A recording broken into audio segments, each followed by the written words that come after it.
Well, Jason, thanks for joining the Mark Divine Show. Super stoked to meet you and glad you're here. Hoo-yah. Thanks for having me. Yeah, it's my pleasure.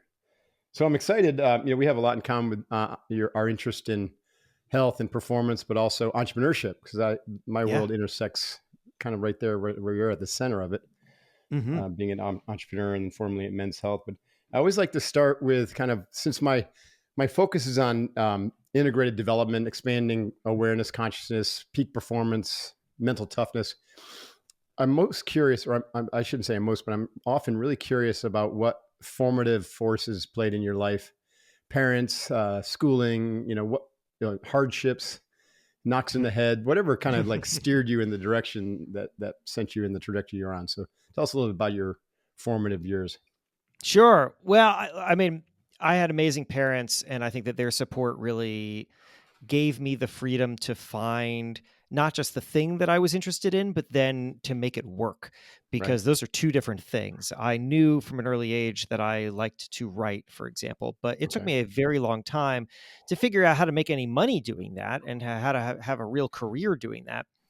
But one of the most formative experiences that I had was actually right after college. So I graduated in 2002, and I took my first newspaper job at this tiny little paper called the Gardner News in Gardner, Massachusetts. They paid me $20,000 a year to write about nothing.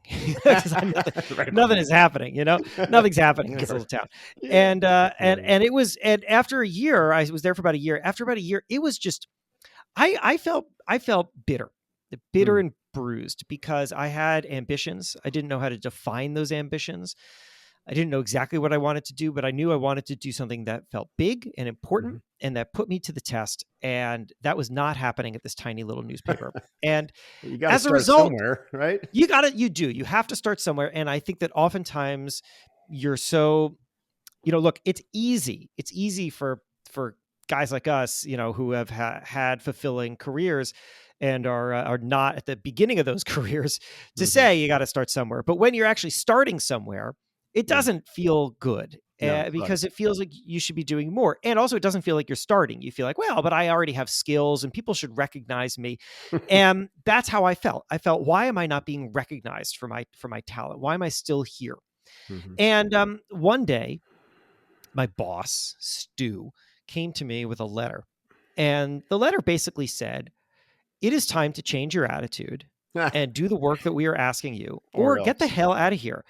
And I realized a couple important things in that moment. I realized, number one, I'm a lot more transparent than I thought. I didn't realize I was projecting that to everybody. But number two, I needed to be more humble, because if I was better than that place, then I wouldn't have been at that place. So clearly I had things to learn. And then number three, that, I had this kind of unreasonable expectation. It was as if I thought the New York Times was going to read some story I wrote about the middle school dance in Gardner, Massachusetts, and call me up and be like, "Kid, really, really love that story. You're covering the White House now. Like, come on down." Like, it wasn't going to happen. So I realized, curious, Jason, how you came to have such high regard for these latent skills. I'm curious about that, because my experience is very different. I went into college or came out of college without a lot of confidence. And I pretty much did not think I should be at the top of the heap at Cooper's and Lybrand, where I was just learning how to be a CPA. And so I had a very different experience. I have an understanding of why that was, but I'm curious of what you think your opposite experience.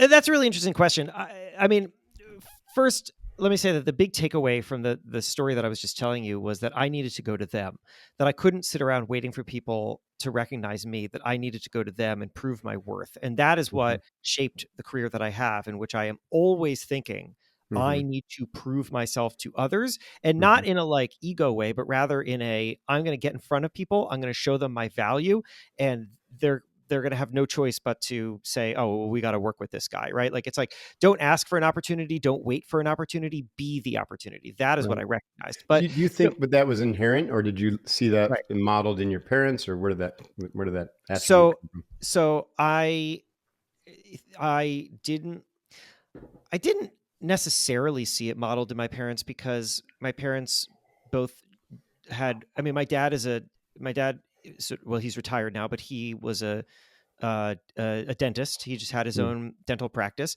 but I didn't really understand him to be a small business owner, which is really Hmm. what he was. Right. I just understood him to be a dentist.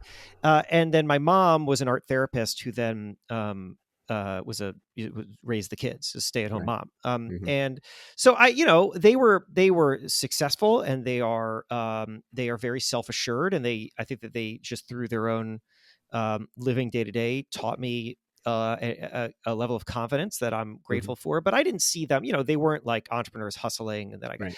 but I think what I really saw was um, other people who were doing things that I wanted to do, and then I would watch them and Yeah. try to understand what they were doing. And even back then, I remember I identified these writers who Hmm. became celebrities to me, who are not celebrities, right? They're just people nobody's ever heard of, but they were people whose work I liked and who I just paid a lot of attention to. And if they had a blog at the time, because this is like the 90s or Yeah. early 2000s, I would follow their blog, and I got to understand what they were doing.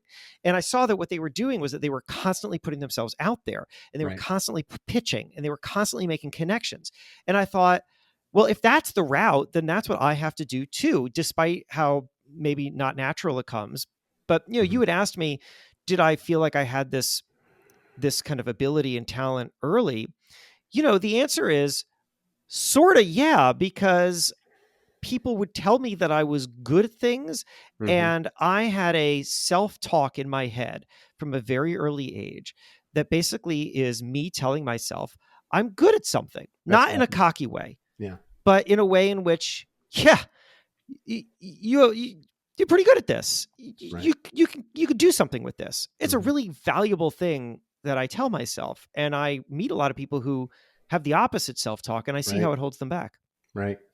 No, I think you're absolutely right. That's one of the cornerstones of the training that I lead to. In fact, it's the second most important principle. The first is for us is to get your body de-aroused and into good physical condition, because that's the Hmm. platform for your brain and your whole showing up in the world. But the second is to learn how to be positive, and that Yeah. starts with self dialogue, and then the energy that you project into the world through your emotional states. So that's really cool that you kind of learn that at an early age, because a lot of people don't, like you said, and so they carry it around, that negative energy. They kind of mask it over with behaviorism, but oftentimes it's the energy that lands Yeah. and that But dictates. you know what? I'll tell you, it's interesting. I was just reading, this is a really fresh thought because I was just reading it yesterday, but Yeah. there's a guy named Matt Higgins. He's an Hmm. investor. He was a guest shark on Shark Tank for a season. Hmm.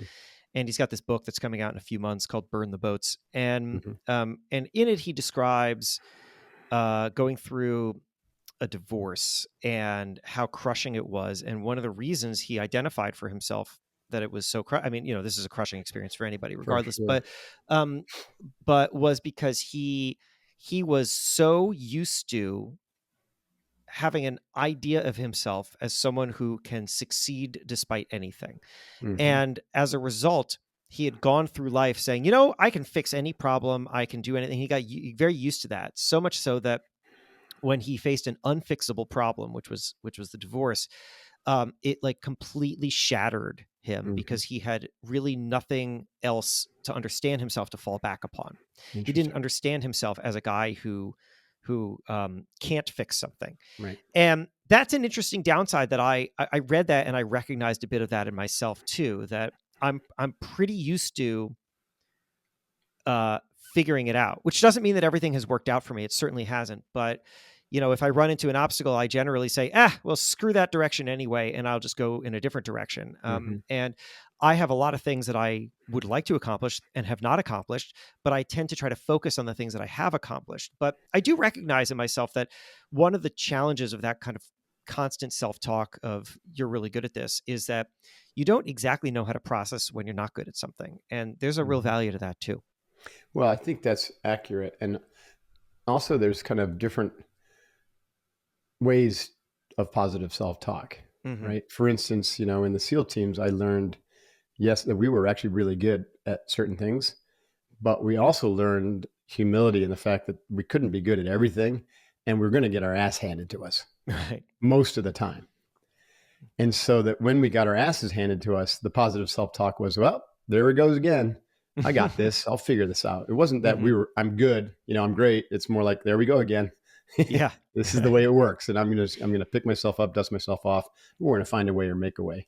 Hmm. So it's more of a positive belief system about your ability to endure regardless of the challenges or the obstacles or the setbacks, some of which can be really painful. That's a really great insight. Also, it makes me think about the importance of setting realistic expectations, That's right? I mean, right. if your I love that. expectation is a lot of the times we're going to get our asses handed to us, then when it happens, well, you can't be disappointed That's right. when you have met expectations. Right. I love that. And I try to set that for myself a lot. I mean, I was actually just having a conversation about this with a student yesterday at Penn State. So I do a lot of traveling to speak, and Hmm. it's funny. I get booked mostly for corporate gigs, and the corporate gigs are, they're great because it's exactly what you were told it would be. Right. They'll tell you there are going to be 15 executives in a room, or they'll tell you there are going to be 600 salespeople in this room, and whatever they tell you is going to happen is what's It's going to be accurate. there. And you That's right. show up and you do the thing. But when you go speak to a college, you have no idea what's going to happen. It could be That's a right. room full of students. It could be 15 students who show up, and so I was telling the student, because I traveled to Penn State yesterday. It was a full day of travel, and it was a snowy, crappy day, Mm. and there were like 25 students in that room, and and it's like that was a lot of effort to speak to 25 students. Now, whatever, I got paid the same amount regardless, so no boohoo for me. But I told this student afterwards, because we were talking about setting expectations for ourselves, and I said, look, I know going in when I show up at a college, it's an unpredictable environment, and that not a lot of students may show up because it's hard to get students to show up to anything. So what Hmm. I think is, number one, I'm going to walk into this room and possibly talk to no one. That's my Hmm. expectation. Hmm. And so anybody who shows up, bonus. And then number two, I think even if there are a few people in this room, my job is not to talk to a lot of people. My job is to make an impact for whoever showed up. Right. And you coming up to me right now and telling me that what I said mattered and that you have additional questions, that means that I did a good job. So Right. if I'm setting my expectations properly, then it doesn't matter.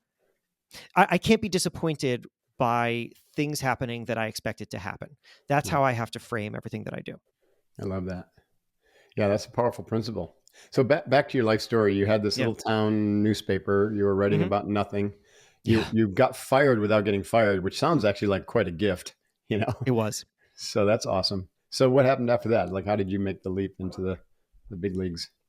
Well, like I said, I had this idea, which is go to them.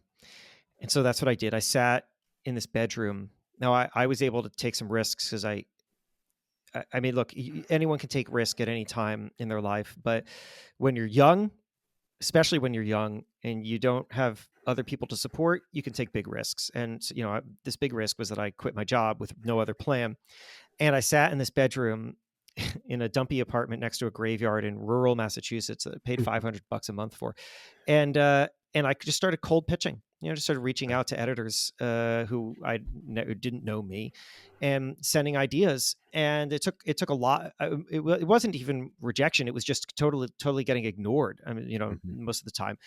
But after about 9 months of this, I started to land a couple pieces.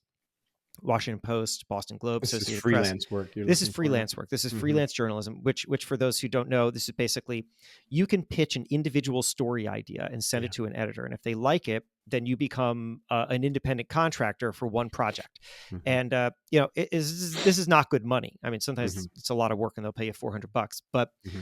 um, but I did it, and the lesson it taught me was then I needed the money, and I took another newspaper job, and then eventually I got a magazine job in Boston, and then I got a magazine job in New York, which was at Men's Health, and that's what happened. But the reason I think that I accelerated my career the way that I did is because I kept freelancing on the side, and as a result, what I kept doing was not just hoping that me showing up and doing the thing that people expect of me would lead to great results. Because when you show up at a job, people are expecting you to do things. You are being asked to do things, and you have to do them because otherwise you'll get fired.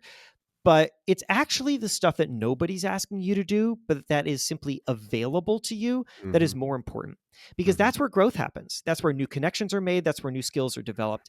And so throughout every job that I've ever had, including right now as the editor in chief of a national brand called Entrepreneur Magazine, I am always doing things on the side, always.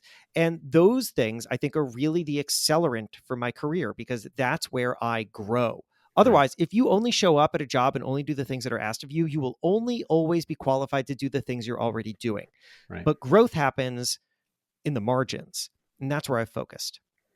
I'm curious, as an editor in chief, do you contribute original work, or are you always just editing the work of the other writers? Oh no, I made a decision very early on. You know, I think that if you want to advance, you have to look at the marketplace that you're operating in and Right. say, what does advancement look like? And how can I like follow that path, but then do it on my own terms? And early on in magazines, what I recognized was that advancement happened by being an editor. Right? I started as a writer, a reporter, Mm-hmm. but the jobs, the higher jobs, the better paying jobs, those are editor jobs. I didn't want to be an editor. It's fine. It's fine work, but I Mm-hmm. far more prefer to be a writer, a creator. And Mm-hmm. so I decided I will become an editor, but I will always be an editor who writes, because that I think is where my strength really is, and that's where it's where what I get excited about is communicating with people. Mm-hmm. So everywhere that I've ever worked, I walked in, and whenever I talked to whoever it was that was going to hire me, I told them, I am an editor who writes, and those are the dual skill sets that I will bring. So no, I write a lot of our cover stories, which means that I get to interview really cool people like The Rock and Ryan Mm-hmm. Reynolds and Maria Sharapova, whoever. Um, um, and sometimes this means that I'm sacrificing time and sleep because I'm stretching myself very thin. Mm-hmm. But it's the thing that makes me happy, and you better make sure that you're doing that. Yeah. So your primary domain of expertise and passion is writing, but clearly, you have an interest in writing about something. It looks like for a while it was men's health, and now it's entrepreneurship. So, what would you consider to be yourself to be also an expert in entrepreneurship or Yeah. men's health, or like what's the next expertise that you think that you developed that kind of merges the passion of writing with that domain? So I have evolved my understanding of myself over my career, and I actually don't now currently think of myself as a writer. I think of myself as a storyteller. Oh, And interesting. that Yeah, and the I like reason that. for that is because, look, I think a mistake that we make as people is that we identify too closely with the output of our work, right? Mm-hmm. Like we define ourselves by things that are easily changed. I Mm-hmm. remember at the very beginning of my career, my identity was I'm a newspaper reporter. Even though I didn't like working at those tiny newspapers, I loved the idea of being a newspaper. I'd romanticized newspaper writing and newspaper reporting. And so when I discovered eventually that I didn't really like working in newspapers, it wasn't just a question of work. It was a question of identity.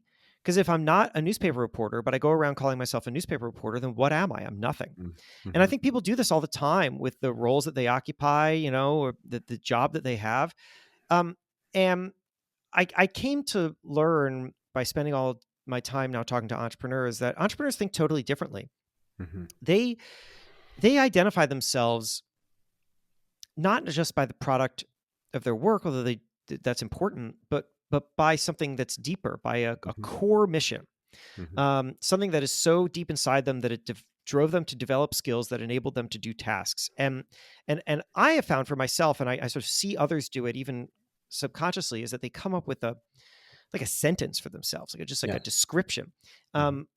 Um, and the line that I came up with for myself is this: I tell stories in my own voice. And Mm-hmm. the with stories is so important because, if I just think of myself as a magazine writer, that's too easily taken away.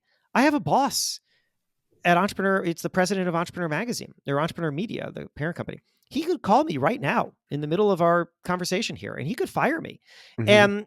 And if that happens, and my identity is that I'm a magazine editor, Mm-hmm. and then one phone call can change that, well, that's a Mm-hmm. pretty bad place to be. Mm-hmm. Right. So I like to think of myself as a storyteller, because as a storyteller, I can help people in any number of ways. I can do it by speaking, by writing books, by writing magazine stories, by making podcasts, but also by working with founders. I mean, I advise a lot of startups, and when one of my founders calls me and asks me about this thing that he's grappling with, the first thing that I think to do is tell him stories of other people who I've talked to who have gone through similar situations. Mm-hmm. And in doing that, he feels not alone, and he also starts to develop some good ideas about what he or she, I should say, can do.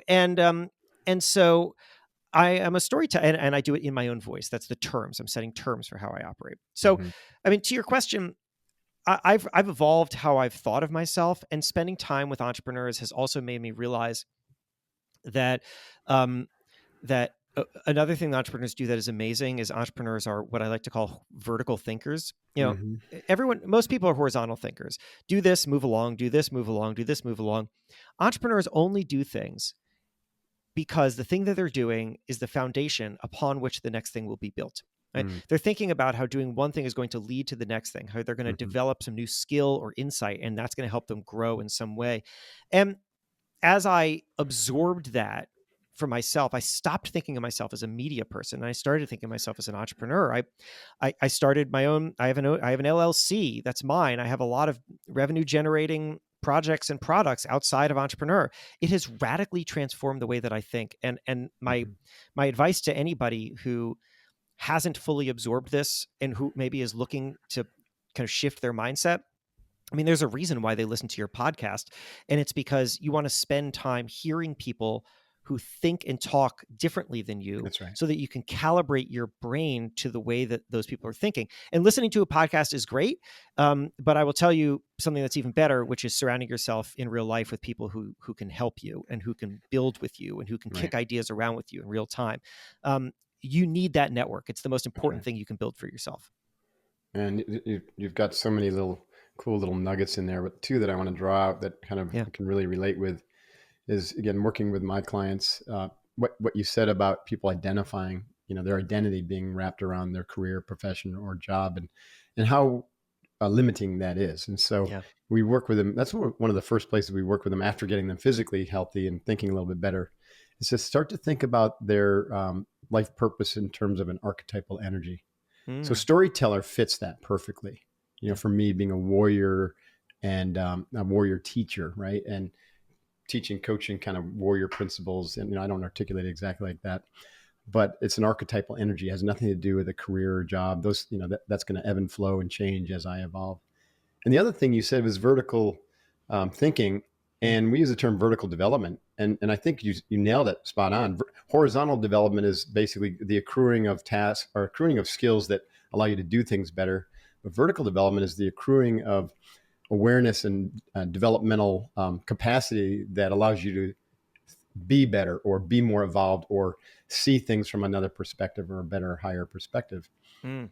And so I think you're absolutely right. So entrepreneur is also an archetypal kind of energy. It's an urge to go create. Yeah. And entrepreneurs are also vertically developmentally aligned, just because in order to create, you have to be constantly evolving. Yeah. So I think it's so cool to see how these insights kind of can come naturally just by the act of putting yourself out there, like you said, on the edge of your own growth. And then all these principles just kind of like show up for you when, at some Yeah. point in your own growth and learning. You don't have to read it in a book. You know what I mean? No, you don't. You don't. In fact, I actually am not all that interested in self-development books, even though I've I've written one called You've Build for written one, Tomorrow. right? But I don't read a lot of them. I read almost none of them unless I happen to be interviewing the person I'm going to talk to, Right. and that's because I have found that for me, the way that I come to my ideas and the way that I grow is through interactions and Right. then stepping back. Uh, I'm kind of obsessed with the idea of pattern matching. Hmm. I have Hmm. this theory of humanity, which is that everybody has the same skill, and that Hmm. skill is pattern matching. The difference Hmm. is that we're all good at matching different patterns. Hmm. So the more that you can figure out which patterns you're good at matching, the more you can lean into that. I know that, for example, I'm really good at matching communication patterns. I can, I can listen to podcasts and then understand what is good about the podcasts and then Hmm. replicate that. In the same way that somebody else could walk into a business and identify what's wrong with this business and fix it. Right? I don't know how to do Interesting. that, Right. but the reason I tell you that is because another thing that I really like to do is to have experiences that feel strange and then try to understand what's happening to create that strangeness. So, Hmm. for example, years ago, and this just shows you this is the origin story of how I figured out vertical thinking. Um, Years ago, I wrote a romantic comedy novel with my wife. Mm-hmm. And we started it. It was a long project. It went on for years and years. And by the time it came out on a major publisher. It was St. Martin's Press. And by the time it came out, I was editor in chief of Entrepreneur Magazine, which meant that people saw me as this leader in entrepreneurial pursuits and thinking. And now I have this like romantic comedy with my wife. It was very weird, right? And so I got these two different reactions to this project based on what kind of person I was talking to. Mm-hmm. People in media, writer friends of mine, they would all say, "Congratulations, that's so awesome. You sold this book." Mm-hmm. Entrepreneurs would say, "Oh, that's interesting. What are you going to do with it?" Mm-hmm. And after enough of that, I stepped back and I thought, well, what's the pattern here? Like, why is this happening? Why are these people thinking differently? And I realized that the answer is because for writers, the simple act of the creation is the end unto itself, Mm-hmm. because they are operating somewhat horizontally. They're putting something out into the world and then it's out there. And then they're just going to move on to the next project, which could be Right. completely disconnected from the previous one. Mm-hmm. But entrepreneurs are doing something else. The reason, like to them, the logic of the world is that one leads to the next, one leads to two. And so the only reason to be doing this is because I must have some plan for how to make this bigger. Writing this novel must lead to, I'm going to teach classes about romantic comedies. I'm going to open up a publishing house. Like, there has to be some reason that I'm doing this. And the Right. honest truth was that there wasn't a reason that I was doing it. I was operating horizontally. But once I made that recognition, I realized, oh my gosh, if I started to think vertically, then a project like this doesn't make sense for me. But look at what does, and look at Mm-hmm. how the next thing that I do, I should start thinking, well, what position is this putting me in to grow? And how can I build upon the next thing that I do? And Right. that's where I came up with the idea of vertical thinking. So I think every time that you're in a situation that doesn't make sense to you, step back and say, instead of just being like, well, that's weird, or these people are stupid, or right, instead say, well, what is the logic behind what is happening here? Because that Right. logic is probably going to inform some insight that can really help me. I agree. And then you start to align or make better decisions, right? And so you start to think about that archetypal like story of who you are, Mm-hmm. and then you begin to say no to anything that doesn't directly align with that and build toward that. That's Build right. toward a bigger capacity, a bigger vision for that. And that's where the idea of saying if it's not a hell yes, it's a no, or we're saying no in service to the bigger yes. Well, the yes is that bigger identity that is Mm-hmm. beyond the next, horizontal thing. That's I right. love that. That's awesome. And so that obviously led to a platform called Build for Tomorrow, That's right. right? That's your podcast and this book you have coming out. So tell us a little bit about that. What's the big thinking behind that, and let's maybe dig into some of the principles that you're surfacing in the book. Sure. So here's another pattern. Another pattern is that in the beginning of my time as editor in chief of Entrepreneur Magazine, I was going on podcasts, I was being invited to events, and I Mm-hmm. was getting asked the same question over and over again. And that question was, what are the qualities of successful entrepreneurs? Mm-hmm. What am I seeing? And I started to wonder, why am I getting this question all the time? And then I realized, well, okay, if I'm to step back and try to understand the logic of the pattern that I see, the logic is this. Number one, if you listen to the questions that people ask you, you will discover that those questions are really people telling you what they think your value is to them. Mm-hmm. And if you start to listen in to what people think your value is to them, you can start to lean into that value and be incredibly useful to them. Why were they asking me, what are the qualities of successful entrepreneurs? I realized it's because they see me as the guy who talks to everyone and therefore can see the commonalities. Mm-hmm. That's a unique place to be. And so I should leverage that. Right. And that means also that I should have an answer to that question.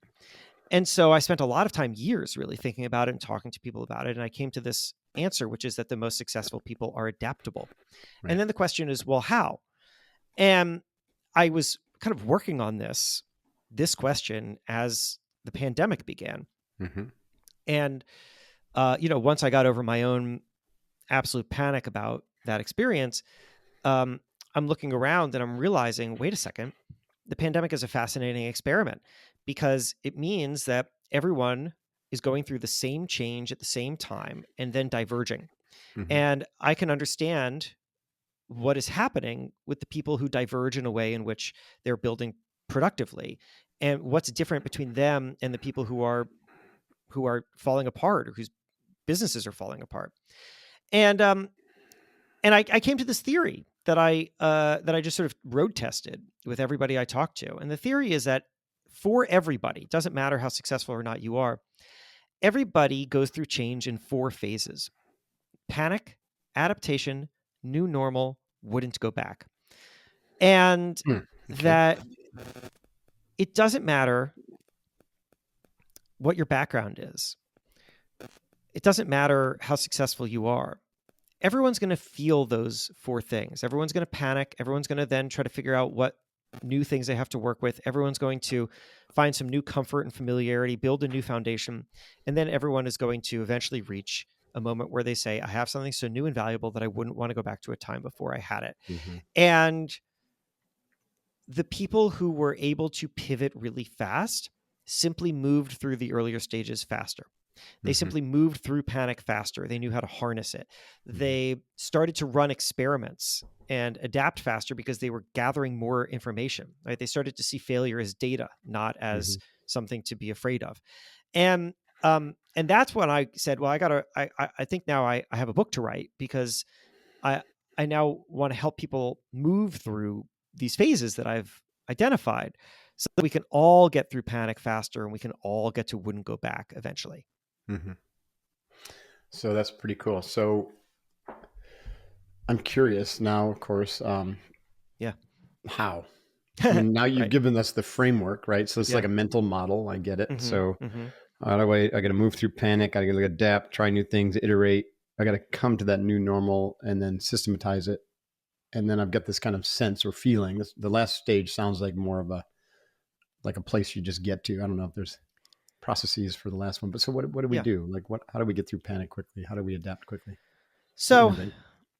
some of the things that we've talked about already, we should map on top of this Okay.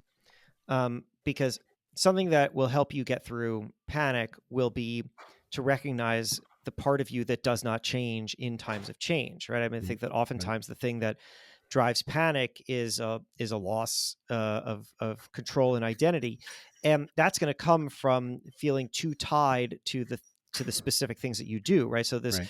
this idea of being able to define yourself in a way in which you're opening up a million avenues for creating value, and for recognizing that you have transferable skills, that like just because you're doing something one way does not mean that there aren't a million other ways to do it and to be valuable. uh, Right.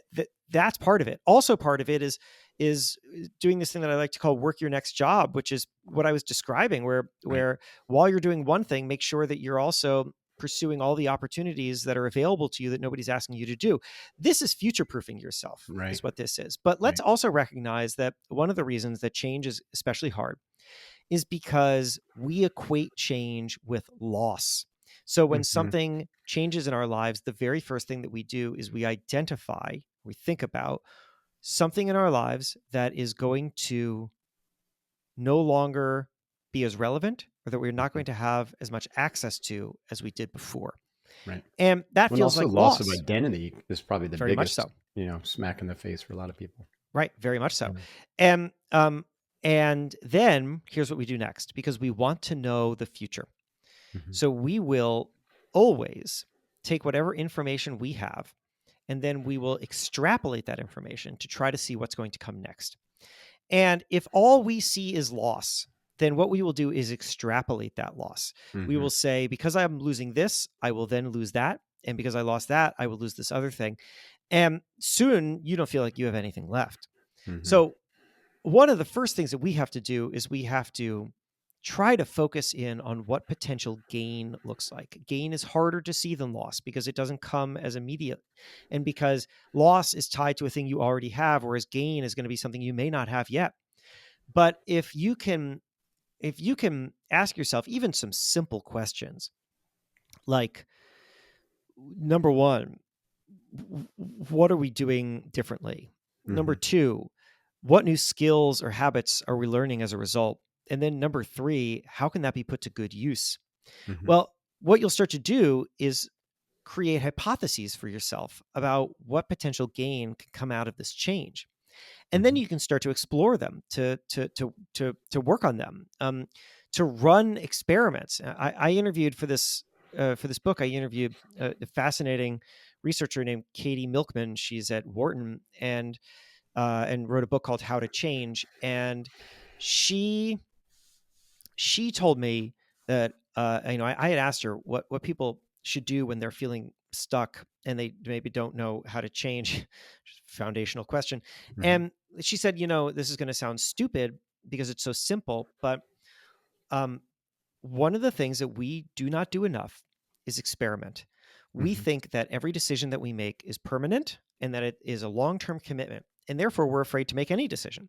Mm-hmm. But what if instead we just pursue things and say ahead of time, this is going to be an experiment and I'm going to run it for 3 months and I'm going to see if anything good comes of it. And if not, no problem, because now I Mm-hmm. know something that I didn't before, right? I mean, there's a famous, possibly not true, but story of Thomas Edison as he was, I think, trying to invent the light bulb and hadn't quite gotten there yet. Yeah. And somebody asked him, well, what it doesn't seem that you've learned anything here. You've been Mm-hmm. spending years on this. And he said, no, I've learned 10,000 ways not to do it, Right. which is valuable, That's super valuable. Um, and, um, and so like we need to run these kinds of experiments, because I think that part of the thing that we need to do is just prove to ourselves that gain is possible. Mm-hmm. And you will find that not by reading it in a book and not by somebody giving you a idea, but rather by experiencing yourself. Mm-hmm. So stop focusing on the loss, even if there is loss and we have to recognize and respect that. Mm-hmm. Try to identify gain and then see if you can extrapolate the gain and run some experiments to start to see what direction you should be going in, because eventually you Yeah. will find one that will change everything. Yeah. That's awesome. I love the fact that, and I'm seeing this in a lot more and more people that, I mean, you have a job, like a traditional job, but Yeah.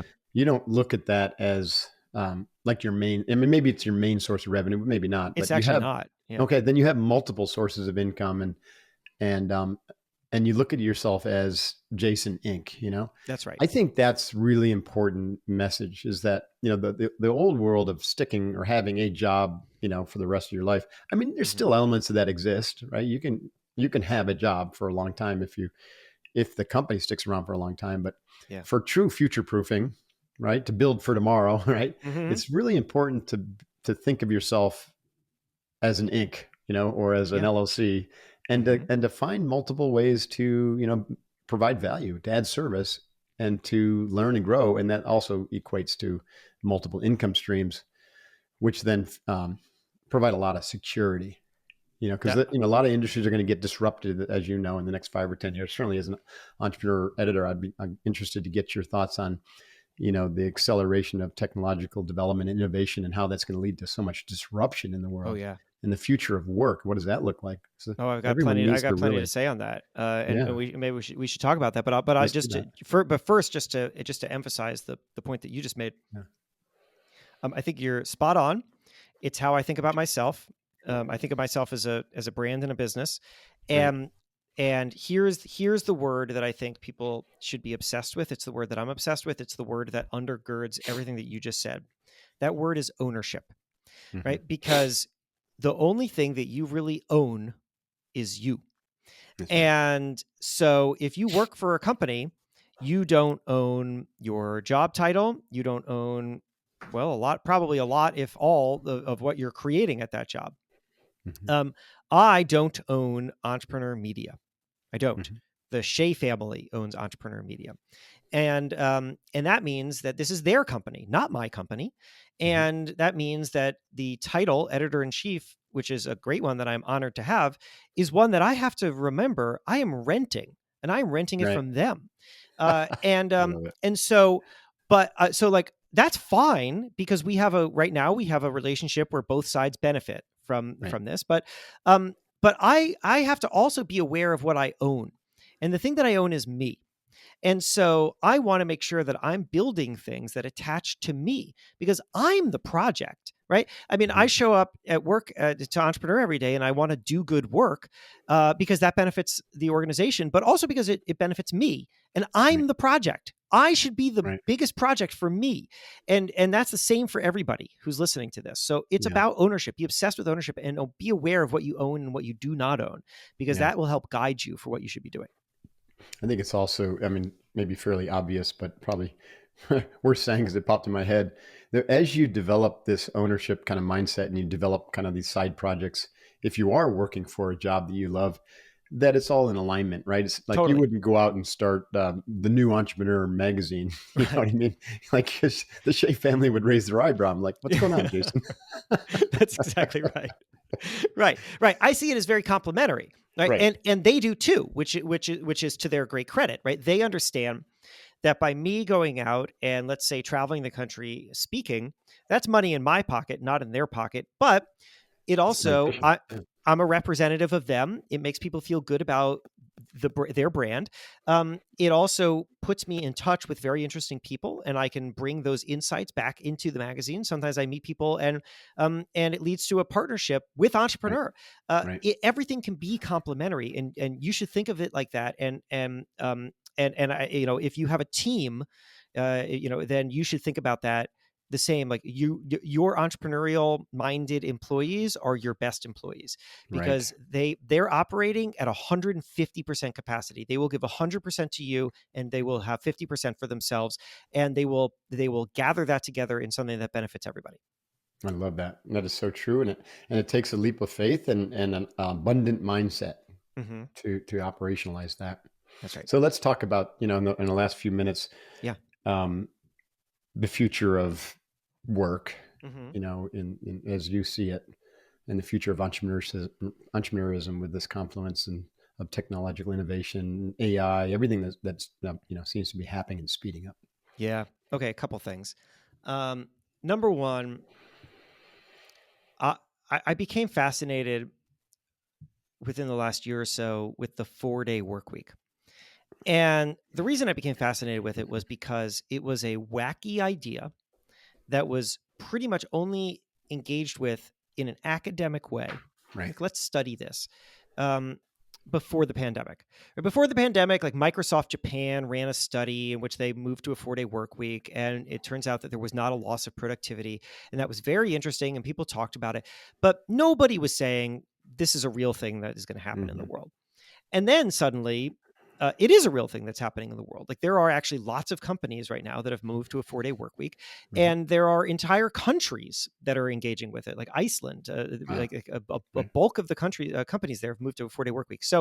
Um, so I wanted to know, what is it like, and what has it been like to implement? And I talked to a bunch of people who are running these 4-day work week companies now, and the most interesting thing that I heard out of it was this: people love it. It's not easy to implement. It's Mm-hmm. not as simple as saying, okay, now everybody has Friday off. Right? You have to Mm-hmm. restructure a lot of what you do, and even the way you think about your goals and your management structure. But once you get there, you really can drop a full day and you can maintain productivity. But after about a year, people are going to complain about something. Interesting. They're going to love having that extra day off. They're going to feel like their life is more in balance. Mm-hmm. The head of people at a company called Buffer that has a 4-day work week told me a colleague said to her that colleague would need $100,000 more from another job in order to go back to 5 days a week. Ah, wow. So it's meaningful to people.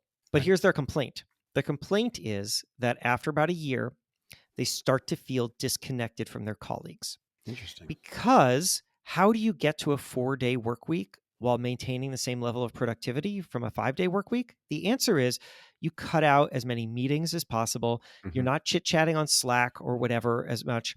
And therefore, you're not connecting with your colleagues, which means that you feel more isolated from them and you don't feel as connected to the company culture. Now, so what do you do about that? Well, some people might say, aha, that is proof that this is a bad idea. But maybe not, because and I should say, I don't think that this is a good idea for every company, but Right. for those who have found it useful, it's very interesting. Um, because I think that we ask the wrong question about every new thing. And this is true about the future of work, and it's true about technology, and it's true about everything that we will ever encounter that's new. The question that we ask is this perfect? Right? So Mhm. people would now look at the 4-day work week and they say, aha, it is not perfect. People feel disconnected from their colleagues. Therefore, bad idea. We should get rid of it. Mhm. But that's the wrong way to look at things. Because if you ask the question, is this perfect? I will tell you the answer. The answer is no. Mhm. Not about anything. Nothing is perfect. Mhm. Nothing. So if your filter for new things is this perfect? The answer is no, it's not. And therefore, you're going to get rid of it. So that's not very useful. So instead, here's a better question to ask. The question is our new problem better than our old problem? Mhm. Because if you ask that, then you start to track progress more realistically. You make Mhm. room for problems because problems are inevitable. And you start to say, well, how do we solve this? And can I now measure this success against what the problem was before? And I would say that, um, employees who feel like they have a better life balance and are able to bring more energy to work but are feeling disconnected from their colleagues is a better problem to have than employees who are burned out and not bringing their full energy to work. So we have a better problem. Now we have to solve that problem, and that's what they're now working on trying to do. These companies, they're experimenting with retreats and other ways of having kind of Mhm. micro engagements. And Mhm. anyway, that is to me representative of the broader question about the future of work. Right. Work will not look like it did in 2019, and it will not look like it does in 2022. It Right. will look like something else. And we are figuring out what that is right now. And the way that we're doing that is that we're running a lot of experiments. And we Right. don't even think of them as experiments, but they are experiments. And we're going to learn things from them. And we're going to say, these new problems are better than our old problems, or these new problems are worse than our old problems. And I have a feeling that the answer is going to be that in 2019, work looked pretty similar regardless of where you went. And I Mhm. think that in 5-10 years, you're already seeing it now, work will look kind of different depending on what company you work for. Right. And that means that everyone's going to have to figure it out a little bit for themselves. But the future of work is going to be, I think, one in which we have grappled with openly a lot of the challenges that we were facing about work. And we have gone in different directions as we've tried to solve them. Yeah. And I think that that is absolutely wonderful. That's cool.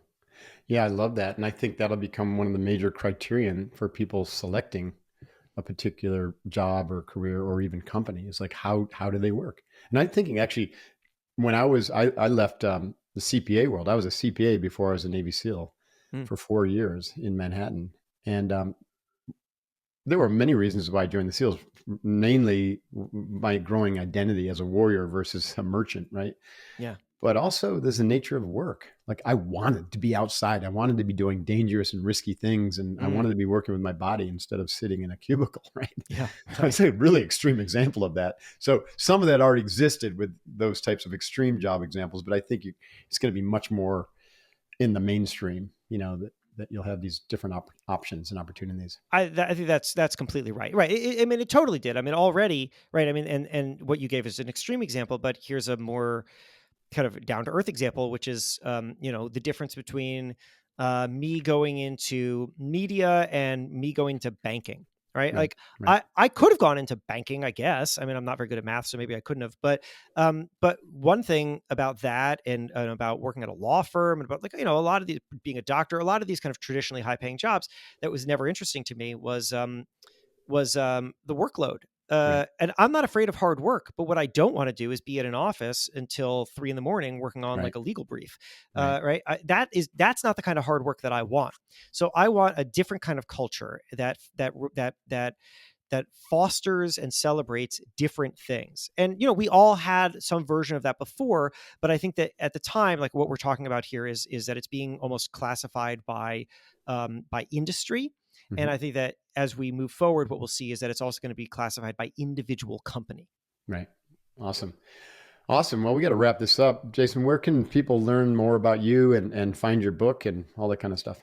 Yeah, I appreciate it. It's such a great conversation. Yeah, likewise. So the book, again, it's called Build for Tomorrow. It is available in every format you would like, except for Stone Tablet. So you can find it as a, we're working on that. We'll get that Working later. on that one. Yeah. You got to find a Stone tablet Yeah. recorder or writer. Exactly.